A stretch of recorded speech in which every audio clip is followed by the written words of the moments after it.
Welcome to स्नेहास teaching. तो कैसे आप सब? आई होप आप सब बहुत अच्छे और अपना बहुत बहुत ध्यान रख रहे हैं। तो चलिए आज हम लोग क्विक 5 क्वेश्चन देखते हैं सीटीईटी का। और सीटीईटी के प्रीवियस पेपर से मैंने कुछ क्वेश्चंस लेके आई हूं मैं।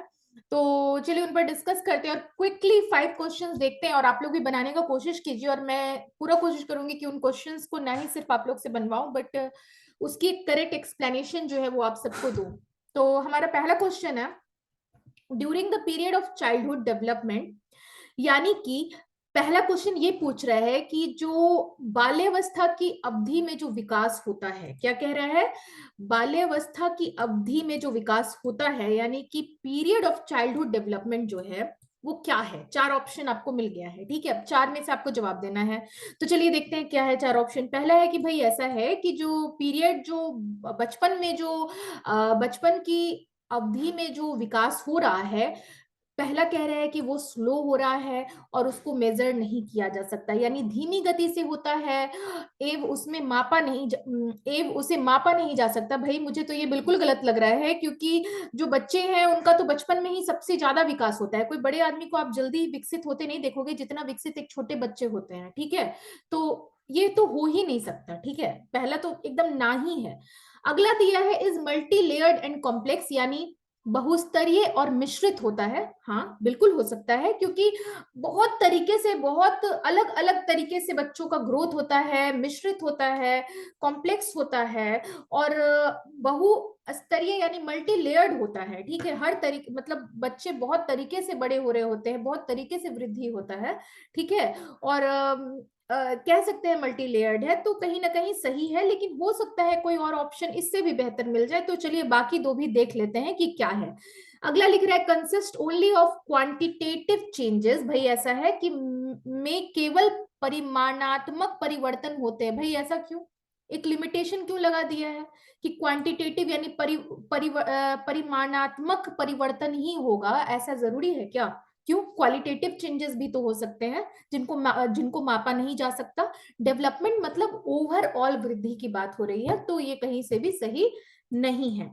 चलिए फोर्थ देखते हैं क्या है कि इज डिसऑर्डरली एंड डिसजॉइंटेड, यानी कह रहा है अनियमित और असंबद्ध होता है। भाई बिल्कुल नहीं। डिसऑर्डरली एक नेगेटिव स्टेटमेंट जा रहा है, एक नकारात्मक स्टेटमेंट सा दिख रहा है, तो ये नहीं हो सकता। तो इसका जो सही आंसर है, जो सब तरह से सही लग रहा है, बिल्कुल होने का चांसेस है, वो है नंबर 2 ऑप्शन, यानी कि जो 2 है वो सही दिख रहा है। समझ में आई बात? ठीक है। तो चलिए नेक्स्ट क्वेश्चन देखते हैं, हमारा नेक्स्ट क्या है। नेक्स्ट दिया है जो कि बहुत बार आप लोगों को थ्योरीज में पढ़ा होगा, zone of proximal development. 1 minute, just a second. हाँ जी, नेक्स्ट क्वेश्चन है zone of proximal development is. Proximal development आप लोग बीएड में भी पढ़े होंगे, ठीक है। निकटस्थ विकास का क्षेत्र क्या है, यानी जो प्रॉक्सिमल डेवलपमेंट है वो किस क्षेत्र में होता है। पहला दिया है कि भाई ऐसा है कि वो जो डेवलपमेंट है प्रॉक्सिमल डेवलपमेंट यानी निकटस्थ, अगर मेरी हिंदी प्रोनाउंसिएशन में कोई दिक्कत हो रही हो तो आप लोग मुझे करेक्ट लिख सकते हो। हर इंसान को हमेशा सीखते रहना चाहिए, इसमें कोई दिक्कत नहीं है। मैं भी अपने हिंदी को इम्प्रूव करने की कोशिश करती हूँ ताकि मैं इन चीजों को करेक्टली प्रोनाउंस करके आप सबको बता पाऊँ। तो ये कह रहा है कि जोन ऑफ प्रॉक्सिमल डेवलपमेंट क्या है, तो निकटस्थ विकास का क्षेत्र क्या है, ठीक है। तो पहला दिया है the area between a child's current development of independent performance and the level of performance. मतलब है कि जो भी मैं समझाना चाह रही हूँ वो आप लोगों को समझ में आए। भाषा तो एक माध्यम है, आप हिंदी में ज्यादा बेहतर हो या आप इंग्लिश में ज्यादा बेहतर हो ये जरूरी नहीं है। मैटर ये रखता है कि आप अपनी बातों को कैसे लोगों तक पहुंचा सकते हो, कैसे समझा सकते हो सकता है किसी की हिंदी ज्यादा बेहतर होती है और वो हिंदी में ज्यादा बेहतर समझाते हैं, किसी की इंग्लिश ज्यादा बेहतर होती है वो इंग्लिश में बेहतर समझाते हैं, बट मेरा मानना है कि आपकी बात को लोग समझ पाए ये ज्यादा इंपॉर्टेंट है, ठीक है। हमारा मकसद समझना होना चाहिए, किसी के लैंग्वेज में किसी को भी जजमेंटल होना गलत बात है।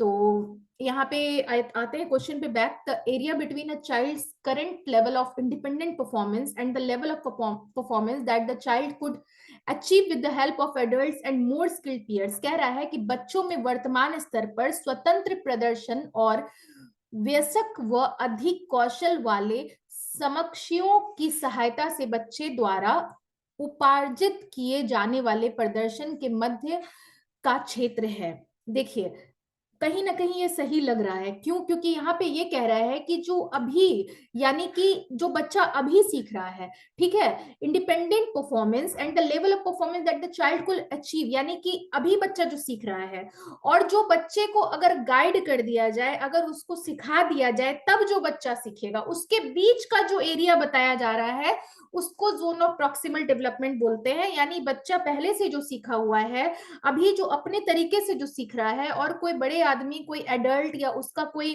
जो बच्चे हैं जो उसी के ग्रुप के हैं और उससे ज्यादा बेटर जान रहे हैं, वो उसको सिखा देते हैं।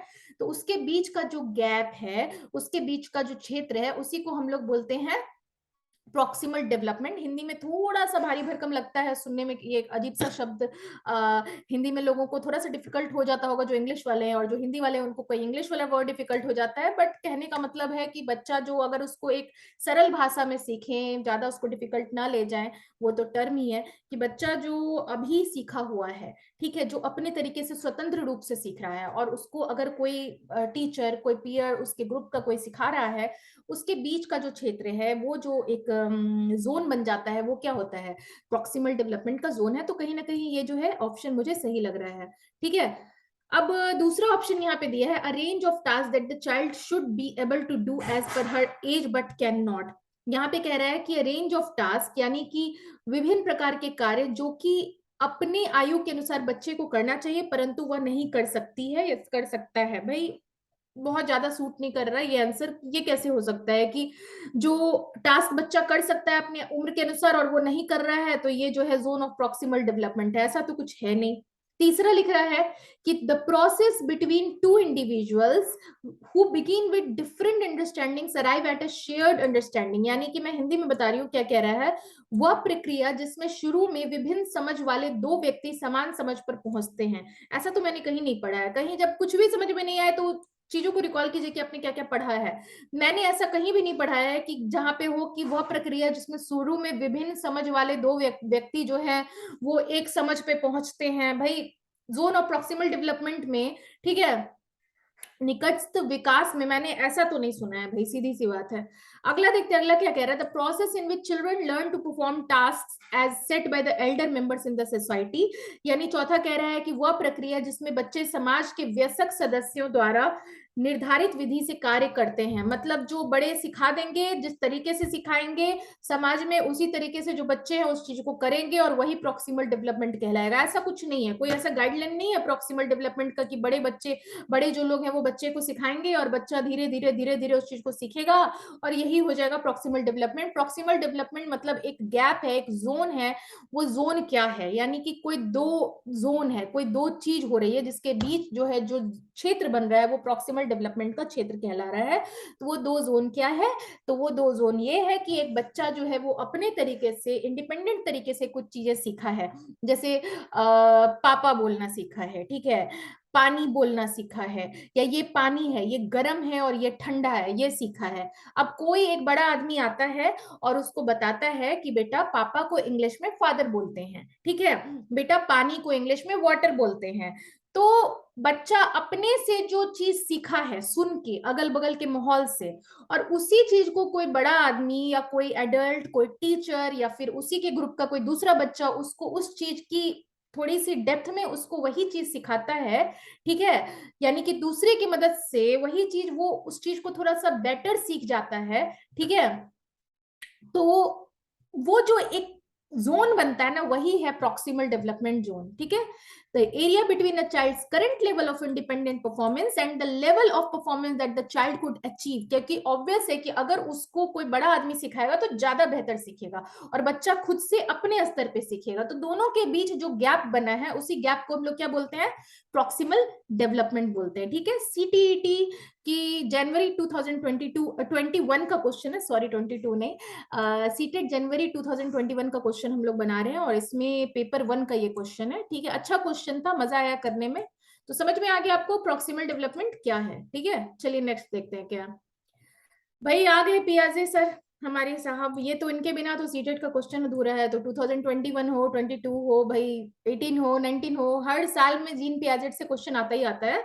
और जो क्वेश्चन है वो ये है कि according to Jean Piaget, children of formal children 1 minute. Informal operational stage, भाई यहाँ पे अमूर्त संक्रियात्मक अवस्था की बात हो रही है। जीन पियाजे के अनुसार अमूर्त संक्रियात्मक अवस्था में बच्चे क्या करेंगे, ठीक है। पहला दिया है आर कैपेबल ऑफ, देखिए पहली बात तो यह है कि अमूर्त संक्रियात्मक अवस्था है, यानी कि ऑपरेशनल स्टेज से भी आगे जा चुका है, यानी संक्रियात्मक अवस्था से भी आगे जा चुका है, ये आगे की बात है, ठीक है। फॉर्मल यानी आगे की बात है, बच्चा बड़ा हो चुका है, ये एक बड़े बच्चे की बात की जा रही है यहाँ पे कोई छोटा बच्चा की बात नहीं है। Concrete operational, operational, formal operational, यहाँ पे आगे की बात हो रही है, यानी बच्चा है ना बड़ा हो चुका है, तो जो सबसे हाई लेवल होगा वही आंसर होगा, ठीक है।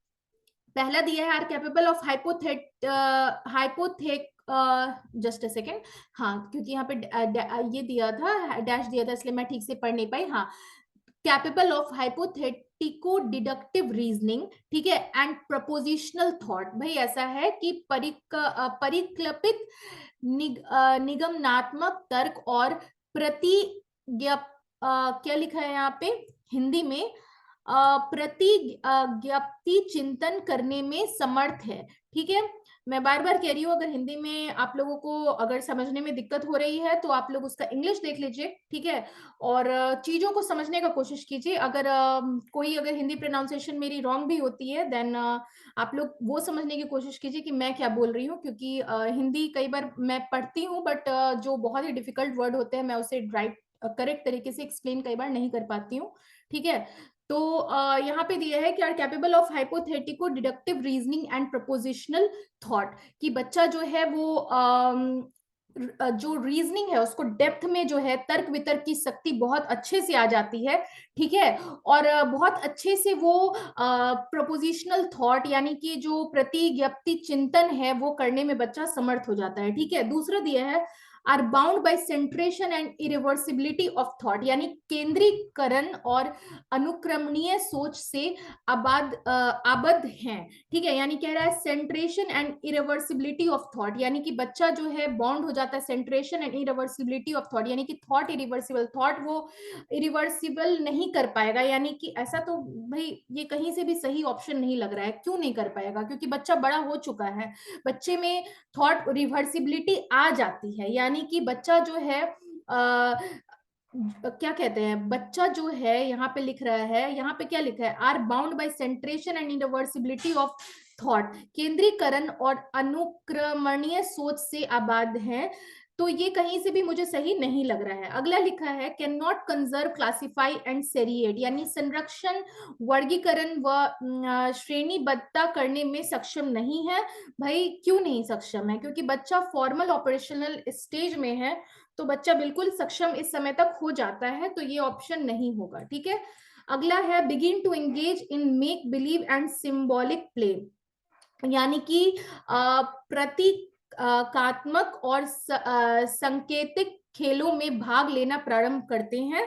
हाँ, ये कहीं से भी मुझे जो है, जो सही अगर हो भी तो सबसे ज्यादा इसमें जो मुझे बेस्ट लग रहा है, जो सबसे बेस्ट ऑप्शन लग रहा है, क्योंकि इसमें क्या कह रहा है, जीन पियाजेट का फॉर्मल ऑपरेशनल स्टेज में बच्चा क्या कर सकता है, तो जो सबसे एडवांस लेवल लग रहा है, क्योंकि फॉर्मल ऑपरेशनल स्टेज मतलब बच्चा इनफ बड़ा हो चुका है, ये एक बड़े बच्चे की बात हो रही है, ठीक है। तो बड़ा बच्चा जो है ना, डिडक्टिव रीजनिंग, यानी डिडक्टिव रीजनिंग, ये वाला जो रीजनिंग है ना, निगमनात्मक तर्क, ये तर्क आ जाता है बच्चे के अंदर, ठीक है। बच्चा अच्छे से रीजनिंग कर पाता है, अच्छे से चिंतन कर पाता है, सोशल थिंकिंग करता है, पॉलिटिकल थिंकिंग करता है, सामाजिक चिंतन, राजनीतिक चिंतन, हर तरीके से, हर फील्ड में, हर पर्सपेक्टिव से बच्चा सोच पाता है।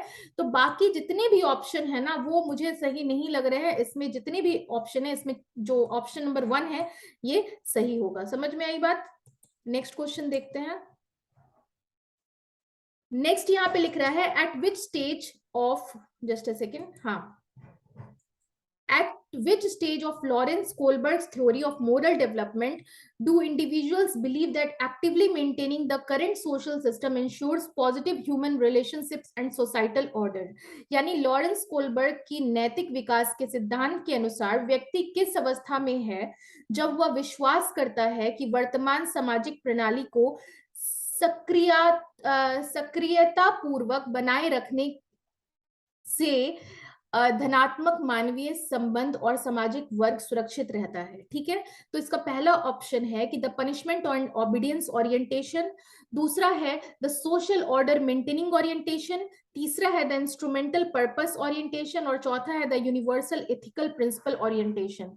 पहला दिया है दंड और आज्ञापालन अभिविन्यास, दूसरा दिया है सामाजिक क्रम व्यवस्था अभिविन्यास, तीसरा है यंत्रीय उद्देश्य अभिविन्यास, चौथा है सार्वभौमिक नैतिक सिद्धांत अभिविन्यास। ठीक है, यानी कि लॉरेंस कोलबर्ग ने क्या किया था, जो नैतिक सिद्धांत है, नैतिक सिद्धांत किसने दिया था, लॉरेंस कोलबर्ग ने दिया था, सीधी सी बात है। अब यहाँ पे क्वेश्चन में ही आंसर छुपा है। देखिए यहाँ पे क्या कह रहा है, सोसाइटल ऑर्डर यानी क्या, सामाजिक वर्ग सुरक्षित करता है, कहीं कहीं क्वेश्चन में ही आंसर है। अब देखिए नीचे पे क्या है, कहाँ पे सोशल आ रहा है, तो यहाँ पे आ रहा है सोशल, सोशल ऑर्डर मेंटेनिंग, हो गया आंसर। क्वेश्चन तो बहुत ही लंबा चौड़ा है लेकिन क्वेश्चन में ही आंसर छुपा है। और फोर्थ ये जो आंसर ऑप्शन नंबर 2 है, सामाजिक क्रम व्यवस्था अभिविन्यास, वही सही होगा, क्योंकि जिन लोगों ने भी लॉरेंस कोलबर्ग की नैतिक सिद्धांत के बारे में आप लोगों ने अगर पढ़ाई की होगी तो आप लोगों को क्लियरली पता होगा कि उन्होंने कौन सब सिद्धांत दिए थे। पनिशमेंट एंड ओबीडियंस सिद्धांत दिया था, ओरिएंटेशन दिया था, the social order maintaining orientation दिया था, इंस्ट्रूमेंटल पर्पस ओरिएंटेशन दिया था, यूनिवर्सल एथिकल प्रिंसिपल ओरिएंटेशन दिया था। तो ये सब ओरिएंटेशन जो है किसने दिया था, लॉरेंस कोलबर्ग ने दिया था। तो इन सब में से ही कोई एक आंसर होगा। तो यहाँ पे सोशल सिस्टम की बात हो रही है, यानी कि उन्होंने नैतिक विकास में, उनका जो विकास था नैतिक विकास में, ठीक है, के सिद्धांत के अनुसार किस व्यक्ति किस अवस्था में है जब वह विश्वास करता है कि वर्तमान सामाजिक प्रणाली, यानी कि जो प्रेजेंट यहाँ पे कह रहा है, individual believe that actively maintaining the current social system, यानी कि जो वर्तमान सामाजिक प्रणाली है, ठीक है, ensures positive human relationship and societal order, यानी कि जो वर्तमान सामाजिक प्रणाली को सक्रियता पूर्वक बनाए रखने से धनात्मक मानवीय संबंध और सामाजिक वर्ग सुरक्षित रहता है। कहीं ना कहीं सोसाइटी की बात हो रही है, सोशलिज्म की बात हो रही है, तो ऑब्वियस है यहाँ पे 2 नंबर जो है वो सही हो जाएगा। अगर आपने ज्यादा नहीं भी पढ़ा है, अगर मान लीजिए कि आपने मिस भी कर दिया है कोलबर्ग की थ्योरी, तब भी आप इस क्वेश्चन को बना सकते हैं, क्योंकि क्वेश्चन से ही आप आंसर तक पहुंच सकते हैं। ठीक है, अब देखते हैं नेक्स्ट क्या कह रहा है, लास्ट क्वेश्चन आज का। अगला कह रहा है कि भाई अगला और इजी है लंबा चौड़ा है बट है आसान। विच ऑफ द फॉलोइंग, इनमें से कौन सा जो है सही से, यहाँ क्या कह रहा है, एक सेकेंड मैं देख नहीं पा रही हूँ, 1 मिनट। हाँ, यहाँ कह रहे करेक्टली मैच्ड, यानी हार्वर्ड गार्नर के अनुसार उन्होंने क्या दिया था, बहुबुद्धि सिद्धांत दिया था। उनके अनुसार ये जो नीचे मैचिंग किए हुए शब्द हैं, इसमें से कौन सा सही तरीके से मैच किया है। पहला दिया है स्पैटियल यानी थेरापिस्ट, ठीक है, यानी कि जिसका इंटेलिजेंस स्पैटियल होगा वो एक थेरापिस्ट बनेगा। ठीक है, दूसरा दिया इंट्रापर्सनल, जिसका इंट्रापर्सनल होगा वो सेल्स पर्सन बनेगा, उसका जो एंड परफॉर्मेंस पॉसिबिलिटी है वो बन सकता है, मतलब बनेगा नहीं, आई एम सॉरी ये वर्ड सही नहीं है, बन सकता है। लिंग्विस्टिक जिसका इंटेलिजेंस टाइप है वो स्कल्प्टर बन सकता है, बॉडीली काइनेस्थेटिक है वो एथलीट बन सकता है। मुझे नहीं लगता इससे ज्यादा इजी क्वेश्चन सीटीईटी दे सकता है। ठीक है, देखने में बहुत ही लंबा चौड़ा क्वेश्चन है बट क्वेश्चन बहुत आसान है। यहाँ पे लिखा है स्थानिक मनोवैज्ञानिक बन सकता है, अंतर व्यक्तिगत विक्रेता बन सकता है, भाषिक मूर्तिकार बन सकता है। भाई भाषिक मूर्तिकार क्यों बनेगा, है ना, जो जिसका भाषा अच्छा है वो मूर्ति में अपना कैसे कर सकता है, कोई मतलब ही नहीं बन रहा है ना। अब लिख रहा है शारीरिक गति संवेदनता जो है वो खिलाड़ी बन सकता है। भाई बिल्कुल ऑब्वियस है, जिसका बॉडीली काइनेस्थेटिक है, जिसकी शरीर की क्षमता बहुत अच्छी है, जो बहुत अच्छा स्ट्रॉन्ग, जिसका बॉडीली इंटेलिजेंस यहाँ पे आ रहा है, यानी कि बॉडीली काइनेस्थेटिक में जिसका इंटेलिजेंस है, एथलीट क्यों नहीं बन सकता है, बिल्कुल बन सकता है। तो बहुत ही इससे ज्यादा इजी क्वेश्चन हो ही नहीं सकता, मैं बार बार कह रही हूँ। तो यहाँ पे जो है फोर्थ नंबर जो है वो सही हो रहा है। बाकी सही है कि नहीं है वो तो छोड़ दीजिए, लेकिन जो सबसे पहले आपको सही दिख जा रहा है, कई बार क्वेश्चन पे कम टाइम दिया जाता है, ठीक है, अब ज्यादा टाइम दोगे टाइम निकल जाएगा। ठीक है, अभी आप इस पे सोचोगे स्पैटियल थेरेपिस्ट हो सकता है कि नहीं, इंट्रापर्सनल सेल्स पर्सन हो सकता है कि नहीं, अब अपना समय आप इसमें बर्बाद करोगे। तो आप फोर्थ नंबर एक बार चारों ऑप्शंस को पढ़ो, फोर्थ ऑप्शन क्लियरली सही लग रहा है, ज्यादा मेहनत भी करने की जरूरत नहीं है। तो यहाँ पे आपको क्या पूछ रहा है, करेक्ट ही तो पूछ रहा है कि कौन सही है। इसमें तो आप एकदम तुक्का भी लगाने की जरूरत नहीं, एकदम क्लियर क्लियर सामने दिया हुआ है कि इसमें क्या हो सकता है। ये गार्डनर की थ्योरी थी, ठीक है, उसके अनुसार क्या सही है क्या गलत है आपको टिक लगाना है। तो आई थिंक कि 5 क्वेश्चंस आज मैंने कंप्लीट किए हैं। सीटेट की 2021 की पेपर है, सीडीपी की पेपर 1 है ये, ठीक है। और मैंने आपको आज ये भी बताया कि किस तरीके से थोड़ा इजिली भी आप क्वेश्चंस को जो है वो कर सकते हो कंप्लीट। यानी कि कई बार बहुत ज्यादा अगर आप नहीं भी पढ़े हो फिर भी क्वेश्चंस को आप नियर अबाउट आंसर दे सकते हो, क्योंकि कई बार क्वेश्चंस में ही आंसर छुपे होते हैं। आज मैंने आपको सोसाइटी वाला जो कोलबर्ग थ्योरी था मैंने आपको बताया, क्वेश्चन में ही सोसाइटी था और जो सोसाइटी वाला ऑप्शन था वो करेक्ट हो गया। इसके लिए बहुत लोगों को कोलबर्ग थ्योरी पढ़ना पड़ता है, बट आप लोग लकी एनफ थे, यानी कि जो 2021 जनवरी का जो पेपर था वो लोग लकी एनफ थे कि उसमें ज्यादा जो नहीं भी पढ़ के आए होंगे ना वो भी उस चीज का आंसर दे देंगे। लेकिन हाँ, हर बार ऐसा तुक्का काम नहीं करता है, कई बार उस चीज को डेप्थ में पढ़ना पड़ता है। तो आज के लिए इतना ही, ठीक है। 5 क्वेश्चंस मैंने बनाया, मैं आई विल ट्राई कि मैं 5 क्वेश्चंस आप लोगों को इसी तरह बनवाती रहूं, एक प्रैक्टिस भी हो जाता है और कहीं ना कहीं एक सीटीईटी के प्रिपरेशन का माहौल भी बन जाता है। इसी तरह से पढ़ाई करते रहिए आप लोग। मिलती हूँ फिर किसी नेक्स्ट वीडियो में, तब तक के लिए आप लोग सब अपना ध्यान रखिए, स्वस्थ रहिए, मस्त रहिए, व्यस्त रहिए और अपना अच्छे से ख्याल रखते रहिए। तब तक के लिए गुड बाय।